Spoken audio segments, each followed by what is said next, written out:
मुक्ताई तीर्थक्षेत्र विकास योजनेसाठी मी मंत्री असताना एक आराखड्याला मंजुरी दिली होती। त्या आराखड्यापैकी काही पैसा त्या कालखंडामध्ये मिळाला आणि त्यामधनं मुक्ताई मंदिराचे बांधकामसुद्धा झाले।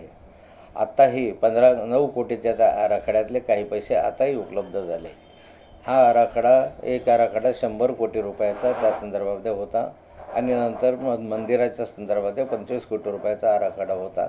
या आराखड्याला जिल्हा नियोजन मंडळाच्या मान्यता घेतल्याशिवाय त्याला पैसा पुढचा मिळत नाही, असं उत्तर मला महाराष्ट्राच्या विधानसभेमध्ये तारांकित प्रश्नाच्या उत्तराच्या संदर्भात सरकारनं दिलेलं आहे।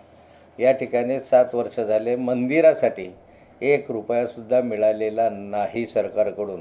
जो पैसा मिळाला तो आमच्या कालखंडामध्ये जे मंजूर पैसे आहेत त्याच्यामधनं मिळाला। आत्ता जे बांधकामं त्या ठिकाणी काही प्रमाणात सुरू आहे ते पर्यटन विभागाकडनं सुरू आहे, ते तीर्थक्षेत्र विकास योजनेमध्ये नाही।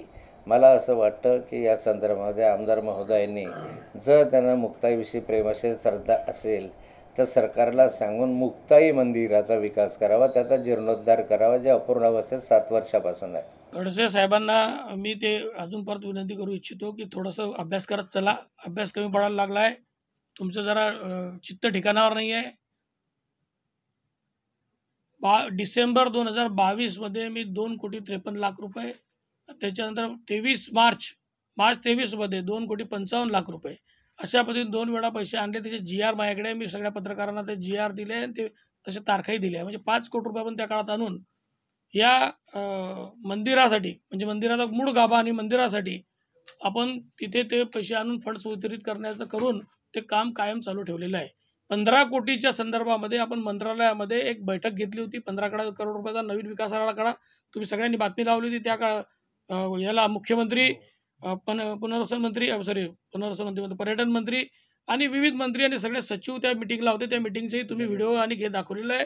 त्या मिटिंगला हरणे महाराज किंवा तसं ती लोकही होती आणि तो 15 कोटी रुपयाचा आराखडाही आपण नव्याने मंजूर करून घेतलेला आहे। त्याचेही पैसे आपल्याला जुलैच्या बजेटमध्ये आपल्याला उपलब्ध होतील। आणि मुक्ताईच्या संदर्भात आमची श्रद्धा असल्या संदर्भात तुम्ही शंका घेऊ नका, तुम्हाला शंका घेण्याचं काही कारण नाही। आमची काय श्रद्धा आहे ते आम्हाला माहिती आहे किंवा मुक्ताईला माहिती आहे, त्याच्यामुळे तुम्ही त्या भानगडीत पडू नका। खऱ्या अर्थाने तिथे बांधलेल्या प्रॉपर्ट्या जे आहे मुक्ताई मंदिराच्या आजूबाजूला ते तुमच्याच कुटुंबाने हडप केलेले आहे। त्याच्यावर तुमचे गुरुनाथ फाउंडेशनचे बोर्ड लागलेले आहे। 2 प्रॉपर्ट्या आहे, शासनाने बांधल्या आहे, तुम्ही त्या हडप केलेले आहे। इथून आरोप करतोय मी, तिथले माझ्याकडे आता फोटो आहे गुरुनाथ फाउंडेशनचे। शासनाच्या प्रॉपर्ट्या तुम्ही डायरेक्ट तुमचे फाउंडेशनचं नाव लावून तुम्ही त्या जप्त केलेले आहे। जसं गोदावरी मंगल कार्यालय शासनाचं आहे, त्याचं भाडं घेताय तुम्ही आहे, खासदार आमदार फंडातून बांधलं गेलं आणि जागा ग्रामपंचायतची म्हणजे मुक्ताईनगर नगरपंचायतची भाडं कोण घेतात? तुम्ही घेताय। काय तुमचा संबंध?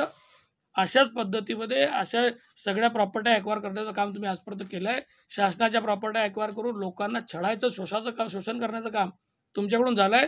तुम्ही आव आणू नका, तुमचा आव हा तात्पुरता आहे।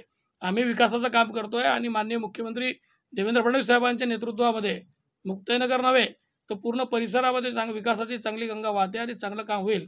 तुमची पोटदुखी बंद झाली तर तुम्ही कळवा। थँक्यू।